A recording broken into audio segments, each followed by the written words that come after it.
Who would have made a better wizard? Albert Einstein or Leonardo da Vinci? Have you ever wondered if Napoleon would have been a goblin, a dwarf, or maybe a human? No? Well, we have. We spend a week researching real people from history and throw them into a fantasy world. This is History 5e.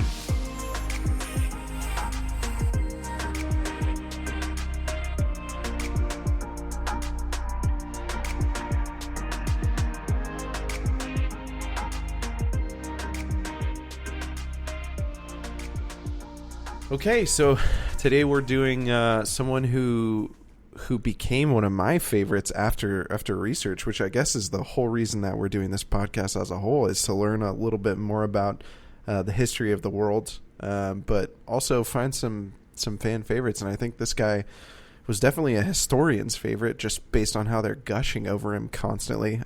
Yes. This week we're going to do Hannibal Barca. This is, as you guys know, we switch off weeks, so I chose last week. Alan's going to choose this week. This was his pick. This was a great pick, by the way, Alan. Thank you. I'm very pleased with this pick. I love him. I was a little hesitant at first, but after doing the research and digging into it, he is seriously awesome. So without further ado, let's get into a little bit of background about Hannibal Barca. Yeah, absolutely. So Hannibal was born to a Carthaginian general in about the year 247 BC. So we're taking it way back on this one. Way back. And really, he was so prolific in the things that he did. He would essentially just change history and the art of war for not only the ancient world, but as we know it. In fact, his tactics are still studied and even utilized by military leaders to this day. So kind of wild. It's been over 2,000 years now, and people are still like, this guy was way ahead of his time. But essentially, in his early life, he'd seen and heard of his father's run-ins with the Romans, and he started to get this idea after his father passed deep inside his mind. He wanted to do what his father couldn't and invade one of the greatest empires the world had ever seen in Rome. And so he started some campaigns in Spain where he grew some renown and things like that. And he was super successful in utilizing deception and flanking maneuvers to just crush pretty much anyone in his path. He was a master flanker, man. He was. Time and time again. Yeah. I'd be reading through all these battles, the creative ways in which he flanked people. It's almost like they knew he would try to flank them, but they were helpless in how it was going to happen. No, he absolutely utilized the clairvoyance spell on the regular. There's no way this man didn't multi-class a little bit into wizard, because it was just nuts. He was just in his opponent's head every single time. But yeah, so he basically had a lot of success in Spain, and so eventually, once he'd gotten a foothold there, took a bunch of lands, he decided, okay, time for the big fish. Let's go to Rome. So he basically gathered an army, and once he was appointed the lead general of Carthage, he went to the politicians back in the motherland, so to speak, and he was like, hey, I'm going to invade Rome. Why don't we do this together? You guys can back me. Let's make it a thing. And they're like... Motherland being Carthage, correct, right? Yeah. The motherland is Carthage. And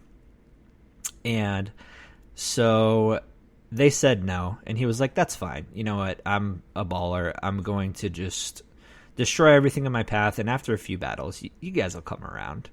So...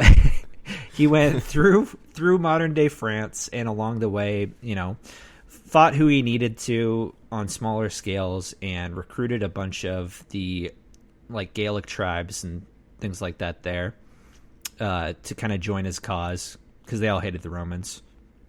And he decided to cross his army over the Alps, which was something that the Romans and really no one thought was possible with an army of that scale. So... the last thing anybody expected was, I'm going to take 40 elephants and thousands and thousands of men and just go up into the snowy mountains Like, it's just the last thing anyone expected. Right. No one expected that, yeah. Had to build weird bridges and, like, rafts for the elephants to just even get them across. Now, it has to be noted that he lost a lot of them along the way. Yeah, it's worth noting most of the elephants died. He lost a big chunk of his men, and it's a huge testament to his leadership and his charisma that he even was still a general at the end of it. You know what I mean? Right. Like, there must have seriously, like, this guy must seriously have had some chutzpah. To get through the Alps and come out smiling with a bunch of people ready to go. And also, once he got out of the Alps, I think you were mentioning he ended up convincing a bunch of the northern Italian tribes, the Gaul, and I think there was another one, to actually, they recently were just taken over by Rome, so they weren't super duper happy about that. Saw a lot of their tribesmen killed and stuff. Yeah. So I think they were really excited to be like, yeah. Even some, I don't even like the Romans. Yeah, even some like actual Romans, like kind of like more outskirty Romans, but still, they there was like a granary that was fortified, and he went there to go take it, and the leader ended up defecting, giving him all of the food stores and just joining his army for like he had to pay them, but still. So yeah, the guy definitely knew his stuff. Always had a plan going forward. Nothing was by accident. So once he was in Roman lands, his victories just didn't stop. Literally undefeated while on Roman soil for 16 years. Just everything they threw at him just couldn't stop him. But eventually, after over a decade, it finally kind of sinks in that he's winning all these battles, word's getting sent home, and he keeps asking for help, saying, we can win this thing. We could take this place. They could have potentially been the Romans as we know them. Shaking my head. Yeah, Carthage just absolutely blew it. Like, completely blew it. I mean, sending Hannibal over and, letting him do his thing, but not supporting him in any way is like a joke. Like, during that last battle, it's the Battle of Cannae, I think it's pronounced Cannae, yeah. When they took that city, I think, like, at that point, Romans were just shitting themselves on the streets in fear. Like, they were. I read a stat that was like 1/5 of the men over 17 years or older died in that fight. Jeez. Like, what is that? Like, how do you come back from that? Like, well, because and the crazy Rome thing was is, so fortified. It's just like I understand that the difficulty there, but if he would have just got any support from the homeland, but they were too busy playing the politics game, playing the that whole noble family game that was often played back in that time. But yeah, we could be learning about Carthage and how they took over Rome at this point. But and to be fair, the Romans were plagued by a lot of that as well. A lot of the politics is probably what caused Roman generals to rush into things that they shouldn't have, or to handle different things in ways that were probably not the most beneficial or conducive to them actually winning. So definitely that on both sides, but more so Hannibal just finally realized he was alone and his men were over it, and he's like, okay, time to go home. Yep. So he did. And what the Romans ended up doing is they sort of realized that, okay, we can't beat Hannibal even when he's in our backyard. So what we're going to do... Oh my gosh. Did you hear about this? Like, did you read about like how there were Roman leaders after Cannae, after that battle that were like, they made a decree that was just like, don't fight Hannibal. Like, yes, do whatever you can to not fight Hannibal. Like, name a general in history where they're just like a huge, like the Roman Empire. We're not talking about... Okay, sure. Like, that's a really prolific, crazy. Right, like, exactly, yeah. But, like... They treated him like Genghis. Like, they just wouldn't fight him outside of the walls. The most powerful thing in the world, like, at that time. And they were like, okay, we cannot keep throwing our people to die at this guy. That is how serious they were about, like, his ability to command an army. Like, this guy's charisma, I don't like. He just fills out the stat sheet, honestly, in a lot of different ways. But to be able to lead the amount of people, because it was a lot, like up to 90,000, I think, at one point. But also it was so many different walks of life involved, and there was so much organization and so many things that banked on everybody doing their job well. Yes, I was floored, man. Like, I'm so happy you picked this guy, because it honestly, like, I was getting a history boner just reading this stuff. Like, this guy, like, just I want to meet him. You know what I mean? Like, I just want to have a conversation with him. He's just one of those people that just, he just has to be different. Like, you meet those people in your life where you're like, man, that guy's just like a little bit just different than everyone else. Yeah, just built different, dude. Hannibal was just built different. And besides the fact that he was this like military mind and the strategic general, there were battles where he was on the front lines. Oh yeah, absolutely. You know what I mean? So like, I just every time. How to be this well-rounded, like, God, if only he was alive to write a book now. Oh, it's just absolute crazy. Stat stacker. Yeah. And to give it to the Romans, they eventually started playing it smart. They were like, you know what? We're going to fight Carthage where Hannibal isn't. And so they started to take back Spain. Yeah. Romans are always smart, man. Yeah. They always have been smart. Yep. So another big thing I read about the Romans too was like that they would take that, after time, after a decade of him just like shoving their shit in, they would just start taking like all his maneuvers, just stealing it and using it everywhere. Yeah. Because I mean, it was so effective. Why not? Why not learn from, your mistakes, but also the things that work well and use it against other people. Well, that's exactly what Romans did. You can see the influence from the Greeks and so many other cultures, and they're super well known for doing that. Just taking what other people did, making it fit what they need, and sometimes even making it better. And that's exactly what they did. They went to Spain, used a lot of his tactics to conquer the Carthaginian lands there and Spanish lands there, and eventually Scipio, I'm sorry, hold on, I need to get his full name. Is it Scipio or Scipio? No, I actually don't know. I watched like 8 hour-and-a-half long documentaries on. He's gonna have to be another episode. There was like Scipio. Some said Scipio. Some said Scipio. I just like to call him Skippy. Skippy. Okay. Publius Cornelius Skippy. Eventually, Publius. Yeah, Publius. That's like the. I don't know if that's a certain like a. Yeah, a name I or saw if that. It's a title. I think it might be because I saw that quite a bit. Publius Cornelius Scipio Africanus is his like full on like Wikipedia title. Anyway, so he eventually does what Hannibal did, just absolutely in reverse. Takes an army, goes to Africa, and heads pretty much straight for Carthage, and ends up handing Hannibal his only L on his otherwise spotless record at Zama, which we won't get into the tactics or any of it now. Scipio or Scipio or Skippy will, I'm sure, have his own episode later. But yeah, bless his heart. And I'm sure it must have been so bittersweet for Hannibal when he saw the fear in those politicians' faces after they'd heard that Scipio was coming for them. I'm sure he had to have just said, "I told you so." How could you not? Okay.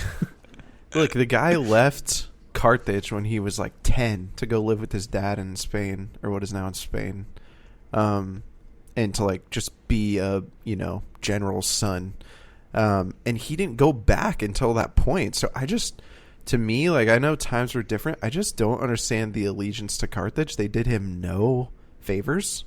I understand the whole, like, I mean, there's that whole like blood oath thing where they like supposedly sacrifice, and they don't know for sure if it was an animal or a human. People think it's an animal, but when he was really, really young, when he was like 9, and his dad was like, you have to swear that like above all else you never, like, your sole mission in life is to like destroy Rome.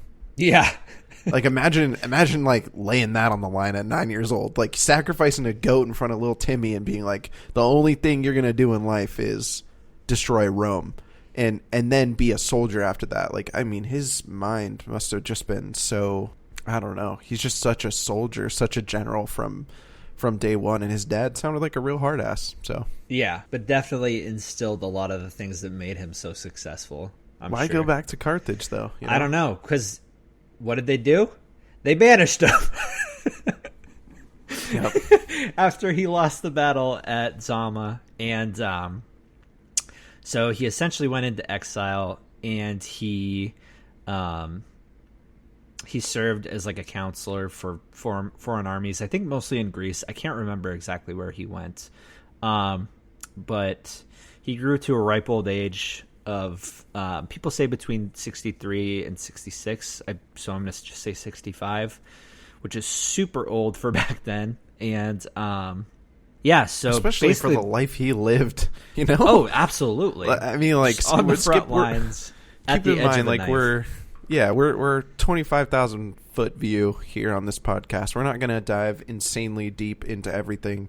We keep themes short, digestible, just trying to give you the information that you want to know, that's interesting, that you can carry with you. But we're not going to dive. Obviously, these episodes are like a half hour long. We can't get crazy into it. Maybe one day we'll cross that bridge. But I mean, we're talking about a guy who lost his eye early on, right? Yes. He lost an eye to infection when he was crossing the swamps.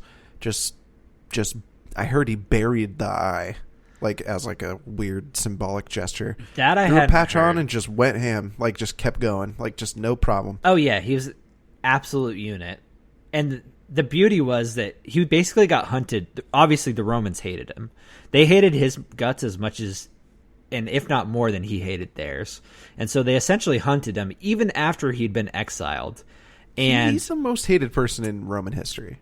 Absolutely. I'm sure Italian people, I don't know many people actually from Italy, but if you guys hate Hannibal, let us know.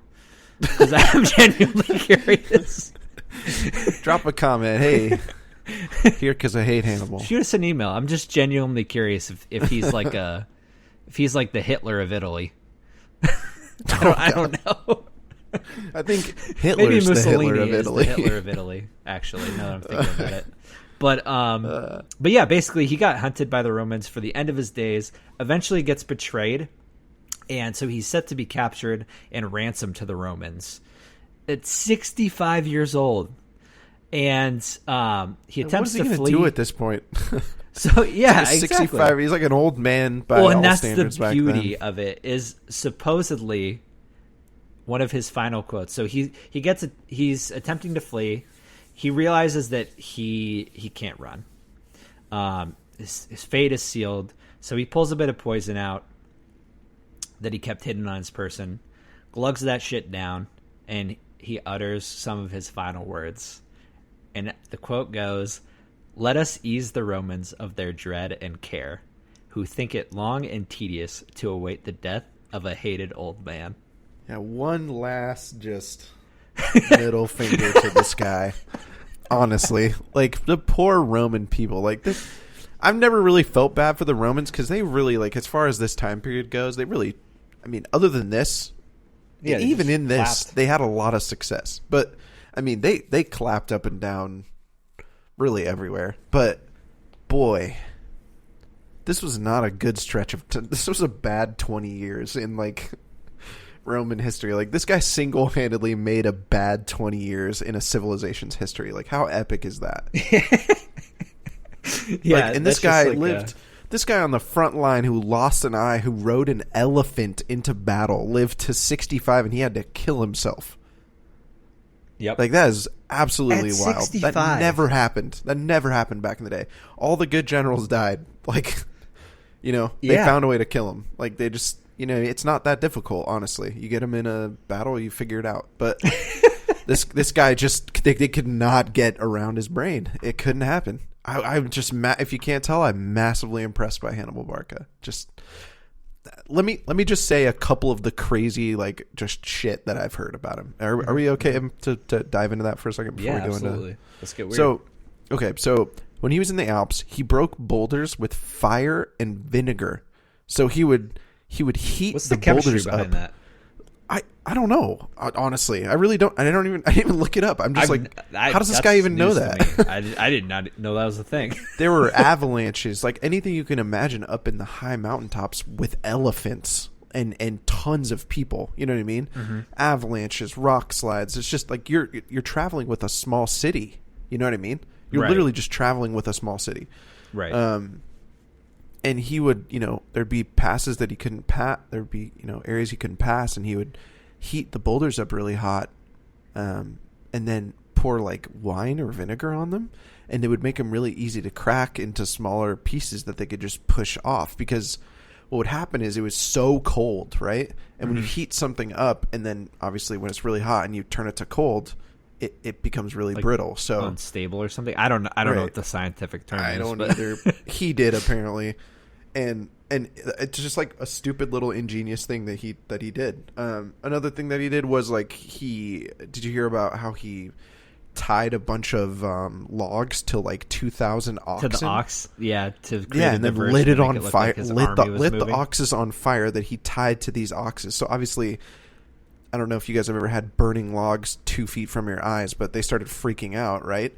And it made them think that they were being attacked because of all of the noise and commotion. And when you're one person on a battlefield, all you do is you hear what's going on around you. You don't really necessarily know if it's a bunch of people or what it is. But and them being the Romans, he used that to create a fake army, essentially, which allowed him to be smart and get the flanks and play on the ground that he wanted to. It just and in Spain, one of his first major battles, he went to this. He was trying to cross this river with his army, and when he came upon it, it was fortified by this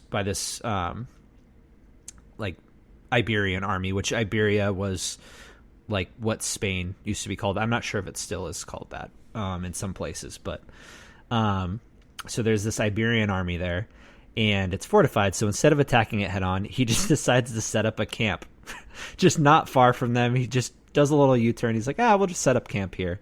And he sends some scouts to go look if there's any other crossings on the river. They find one. He orders a few of his men to stay behind and to keep all of the campfires going so it looks like they're still encamped. Then he leads his army across the river behind them to the other side and makes it look like they're trying to escape. So as these Iberians turn and they start crossing the river, cavalry that was hidden keep them in the river so that they're bogged down while his army just completely crushes them because they have zero mobility. Bushes and just flanks of, just stuff like that all the time. And it's like, and it was always different, and it was always like, it was very adaptable. Yeah, just to be that dynamic in a world where like Romans were very linear in like everything that they were doing. Honestly, it was like they had their triarii in the back and their, God, I forget all the crazy Roman names, but like they had their thing that they did every time. They had like the 3 layers, and they would just we have more and better infantry, and we'll just hit you head on and win the battle. Very, very linear. And he was so dynamic in the way that he did things. I think he was famous for creating that Crescent Formation, which was the like infantry in the front. I mean, you guys know what a crescent moon is, so imagine a crescent moon of infantry, and then they would start holding really hard at some point in which the cavalry would flank. And if you could imagine cavalry flanking on a crescent formation, with their backs turned to them, cavalry was like a huge part of Hannibal's success. I mean, if you've done any research on him, if you leave this podcast knowing nothing, cavalry was like a massive part of Hannibal's success. And he had some of the most talented cavalry in history. I don't know what they're feeding those people, but they were just absolute maniacs with a sword and a short spear.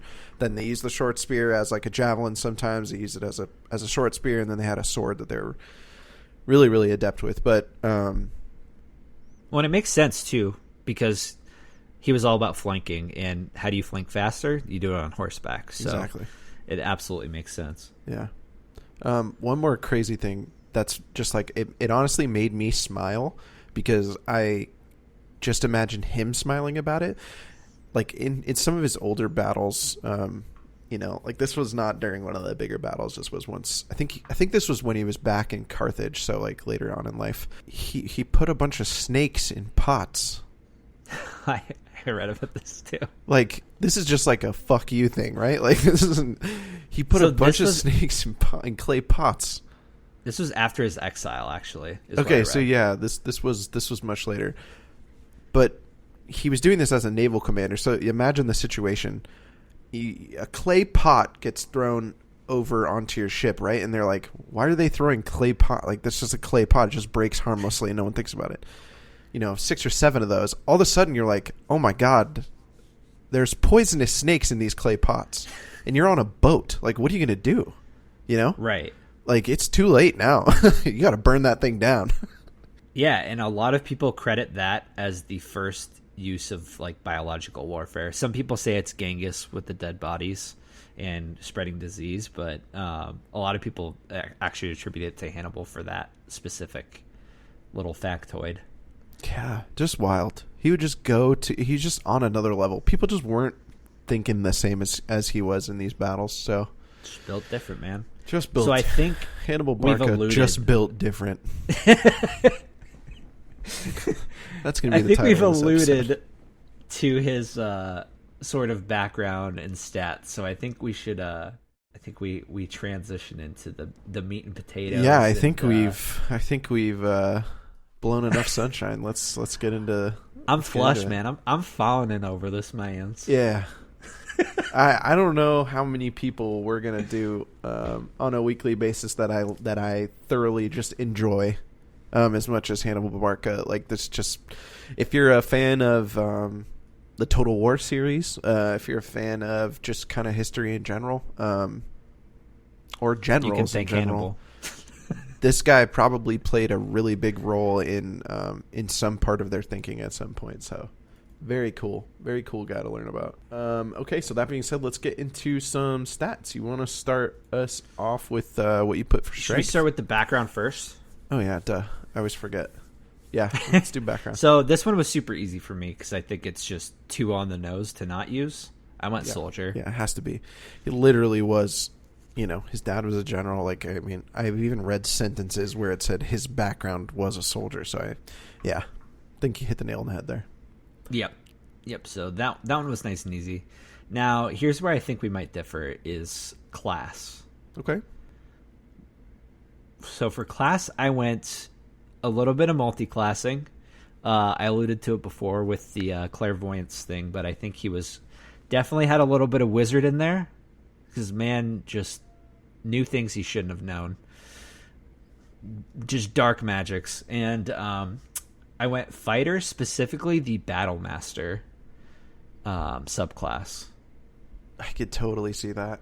This one was tough for me because, like, I agree with you with the multi-classing and the wizard.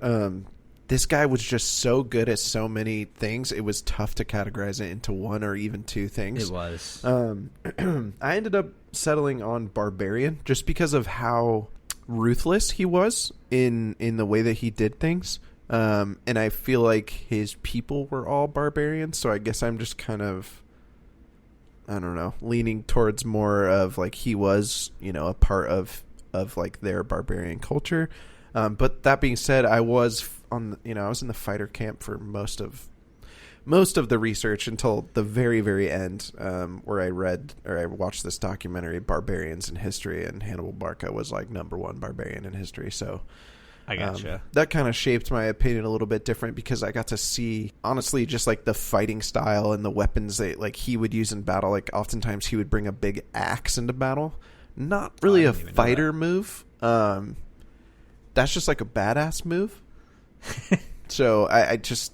The guy was just absolutely crazy. I don't think he was limited to like one type of weapon. I think he probably sword and boarded and did probably everything. I mean, for God's sakes, he rode into battle on the biggest elephant they had. Like, I just... no fear, man. This guy was crazy. So, gosh, what are we going to set? I mean, I'm totally cool settling for the multi-class fighter wizard, because like I think that's super cool to credit him with more than just being a fighter. I think that doesn't do him enough justice to just say, oh, Right. he was a really good fighter, he was a battle master. Like, you're right, he like legit was a wizard too. So I love that. Love it. And the reason, if we could just take a dip our toes in a little bit more, the reason I did the Battle Master is it has something called combat superiority, where you get 3 maneuvers of your choice to enhance your attacks in some way. Oh, that's perfect. Superiority dice, which allow you to basically like move more, is my understanding from it. There's also something called Student of War that you get at 3rd level, where you gain proficiency in, well, that's just Artisan's Tools, but the Know Your Enemy one was the big one. Starting at 7th level, if you spend at least 1 minute observing or interacting with another creature outside combat, you can learn certain information about its capabilities compared to your own. That's perfect for Hannibal, because one of the many legendary things about him was his intel. That was like huge. He was everything about it. Like his scouting and his intel was everything. All the intel that he had was like a step ahead, and all the intel they had on him was a step behind. They would always be 200 miles south of where they thought his army was, or you know what I mean? Like he would always be, not where they think. They would when Skippy's dad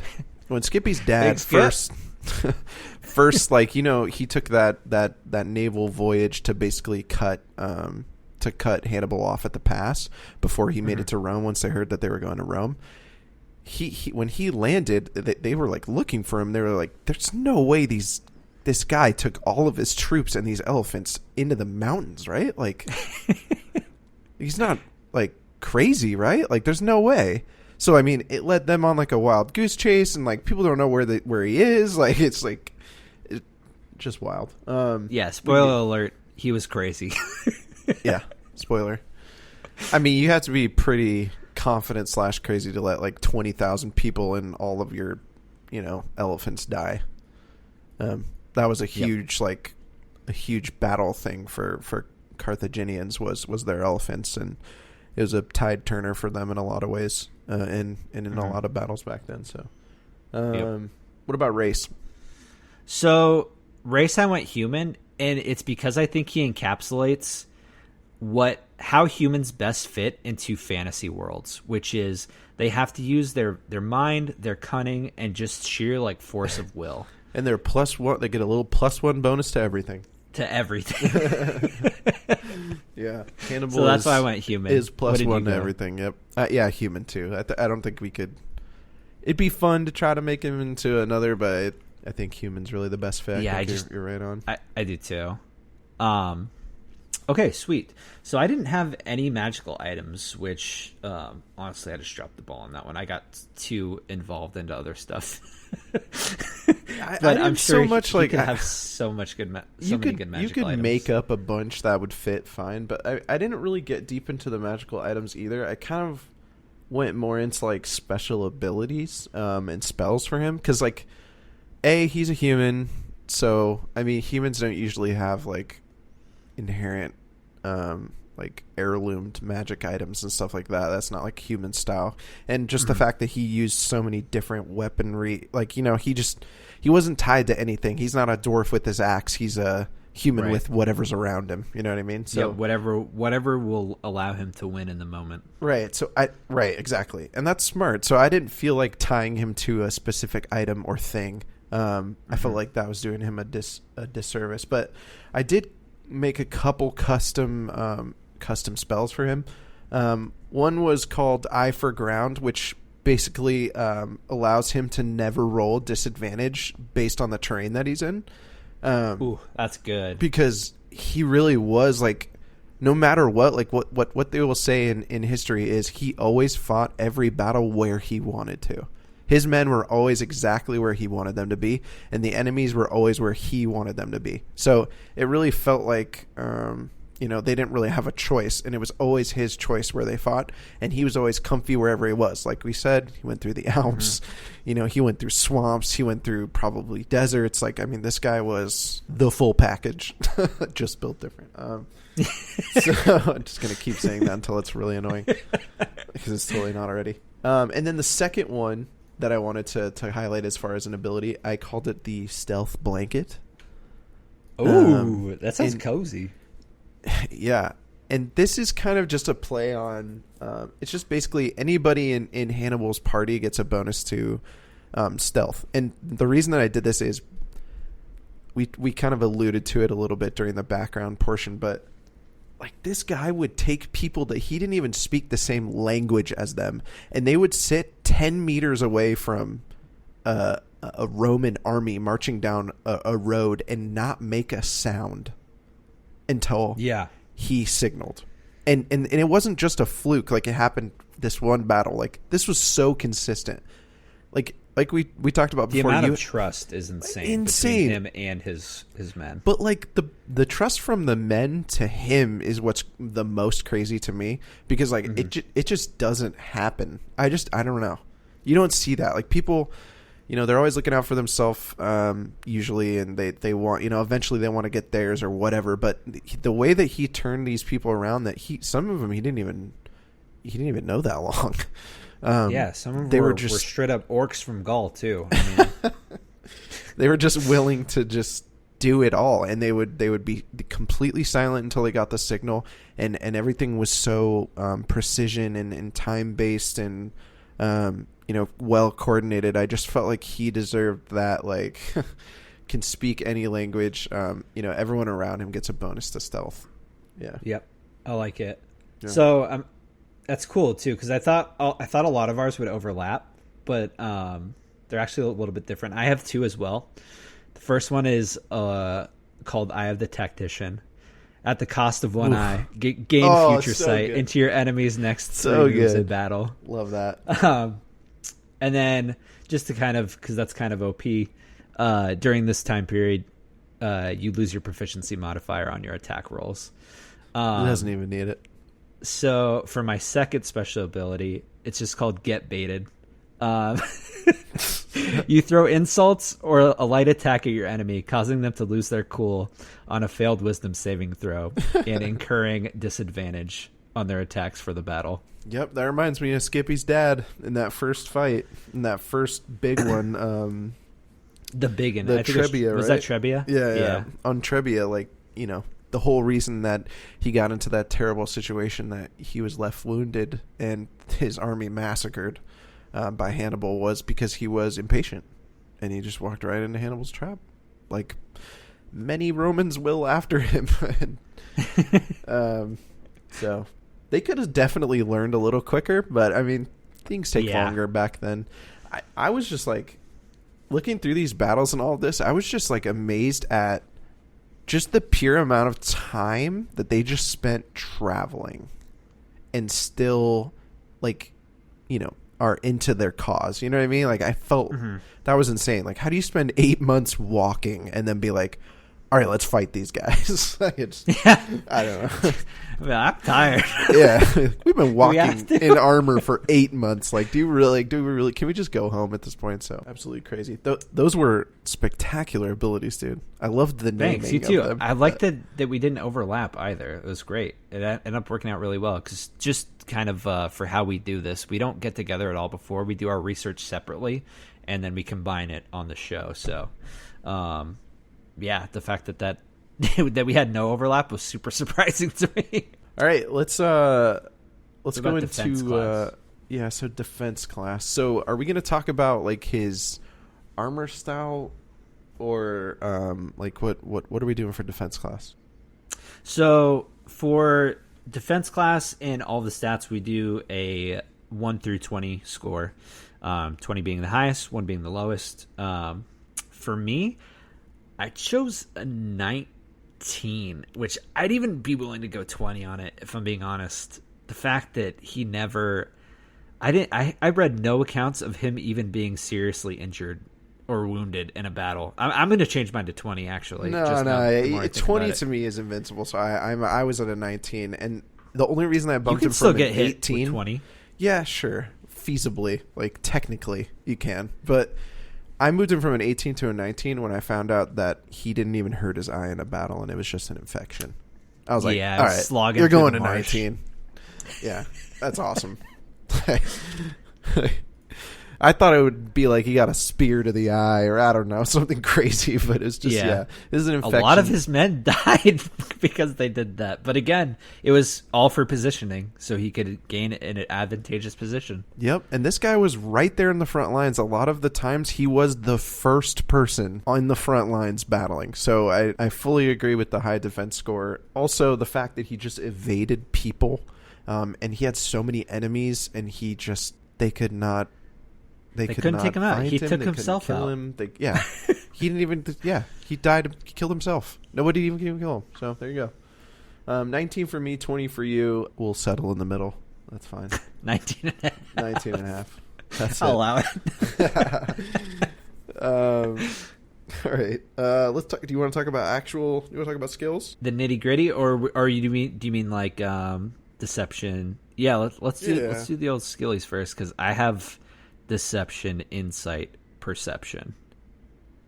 Deception, insight, perception, and stealth. I also tacked on survival.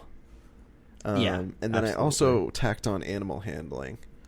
Ooh, that's a good one. Just because, like, he got him as far as he did. Yeah, right. They died, but I mean, you took elephants through the Alps. Like, no, those elephant bones are the only elephant bones that will ever be in the Alps.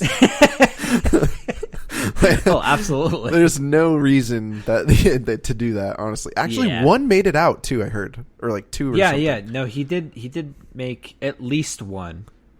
Actually, was able to successfully Since we're cross. talking about elephants, I might as well give you guys my fun fact on the elephants that he used. What him and his people would do is they would feed the elephants figs before the battles. And why that's fascinating is elephants are slightly allergic to figs,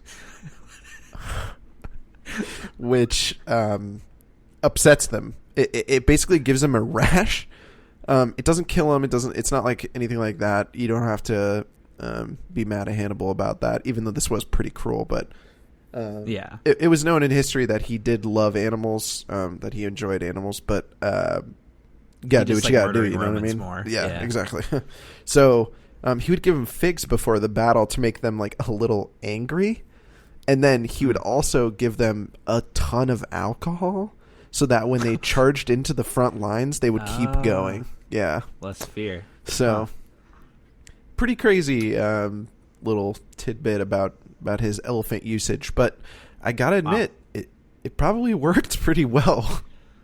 If you get an extra 5 to 10 seconds even out of an elephant in a battle, I could see that being useful. So... just another little thing that he just did better than other people. So, and can you imagine just being a Roman and being like, "What is that?" Because they didn't. No, they have no idea. What the hell is that thing? What it was? It's as big as 20 of me. What is that? So, just the pure fear factor of bringing even 1 or 2 elephants into a battle is like, we might be out of our league here a little bit. Very cool. Okay. That's all I had for skills. I also put all of them that you put as well. This was I'd like to hope that as we continue to do this, that no one is as stat filled as Hannibal. I think because we're about to get into the core stats here. But, we are talking about memorable people in history, and they are, exceptional and above average. So you're going to have to bear with us on the stats for some of these people. Yeah. Yeah. All right, let's move to core stats. All right. Hit me with the strength. What do you got? So, I think I was honestly just trying to nerf him a little bit. I went 15 on strength. I didn't read or watch. That's so... What'd you give Leif Erikson? I think I gave Leif less significantly. Oh, yeah, you're right. I think we ended on 13 for Leif, yeah. Yeah. I put 17 for Hannibal. You're probably right. This is a man who rode an elephant and killed people for a living. I would imagine that he has above average strength. on the front lines, often the first one into battle. Yeah. Went across the world. Yeah, you're probably right. You don't live to be 65 if you're not at least 17 strength. Dummy thick in the muscle. He's got muscle department. Yeah. Yep. Okay, I'm swayed. 17 it is. 17 strength. What about dex? I actually had higher dexterity for him. I had 16 dex, which is probably higher as well because Mans was limber. Yeah, you are. Elephants, this stat horses. sheet is just stacked for me. I had 17 dex. I matched his strength with dexterity because just the way that they fought and the weaponry that he used. Like I said, he used a lot of different ones. Spears, swords, that kind of thing. Just I felt like his dexterity would have to be pretty high. Combine that with all of the traveling that he did through so many different terrains and being like a master of terrain, I would imagine his dexterity is pretty high through rivers, and stuff like that. Having to keep up with the fast flanks that his soldiers did, he would have to be quick. Quick in the mind, quick in the body. Quick and limber. In fact, I think his dexterity should be hher than his strength. I think it should be 18. If we're being honest with ourselves. It's disgusting. Yeah. But bump him up, man. Let's see what we can do here. What about Constitution? Now, Constitution is where I docked him a little bit. And the reason I had his AC at 20 is because I docked his Constitution. I'm like, I don't know what he would have been like if he got hit. Right. If he ever did get wounded, ever happened, how he would have handled it. Right. Now, Guess we don't know. He did die to the poison. And it's kind good of old Napoleon move. Had such good con that he actually survived his suicide attempt. So, I mean, he can't be a 20 because Napoleon's already got him beat. But, yeah, so I did 16. I'd even be willing to bump it down to 14 just to nerf this man a little bit. I think he's just out of control. He is super out of control. I did 16 as well, and I think that's as far as I want to go down because, like, you know, there's lots of, you know, he's traveled through the Alps and you know, in full battle here. Like, I mean, he did survive a lot of. I mean, the guy was literally an eye to muck water though. Infection, but man, it gets us all back then. Yeah, they didn't have antibiotics. It did, and a lot of his soldiers just straight up died from it. So 20,000 of them died during travel. So. Honestly, his Constitution should be higher than 18. The more I'm thinking about it and just replaying his entire story in my mind. I think 16's good based on the defense score we gave him. Like at this point, I'm thinking at some point we're gonna be matching these people up against each other, and I don't want Hannibal to be like unkillable. Yeah, I can't wait for the finale, where we compare and contrast all the big boys and girls, our favorites. Yeah. Okay, let's move on to intelligence. Yep, he's a 19 for me. Yeah, same. Like, gotta be one of the smartest people in that time period. In all time periods. Yep. Yeah, he's a 19 intelligence. You can't convince me otherwise. I don't want to hear it. No, that's that. All right, moving on. Wisdom. Yeah, he's also 19 in wisdom for me. Very wise. Very wise man. And then I think we might as well just talk about charisma too. I put him at a 19 there too. Let me explain to you why I docked him. No. I absolutely docked him because this was the one I was the most sure about. You're absolutely right that it takes a lot of charisma to get men to follow you and, I mean, love you, really.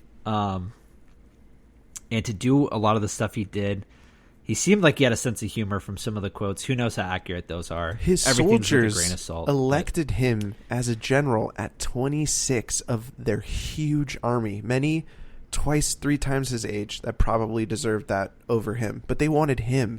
And there were no records of insubordination at all. But. Okay. Yet. He couldn't convince the politicians at home to back him. I mean, those guys were just assholes at this point, right? Let's get their names because it's crazy. It's historically insane at this point. It is. How are you going to convince someone that you don't even know that doesn't even speak the same language as you through grunts? They spoke the same language. Some of them didn't, man. Like, some of the people that he took over did not speak the same. There were some tribes. No. I'm talking about the Carthaginian politicians who wouldn't back him and eventually exiled him. Yeah. That's the only reason I docked him. Also, there was the Gaelic tribes would flip-flop back and forth between him and the Romans whenever it suited them. And I think that's just that smart. if he had a little bit more charisma, he could have been like, look at this, look what I'm doing. Okay, I'll take him to 18, and Let's do this that's as together. low as I'll go. I'll allow it. Okay. Okay. all things I'm willing considered, to bump up one. You go up one, I go down one. That's fine. 18. Yep. Okay, I think that does it for our core stats, right?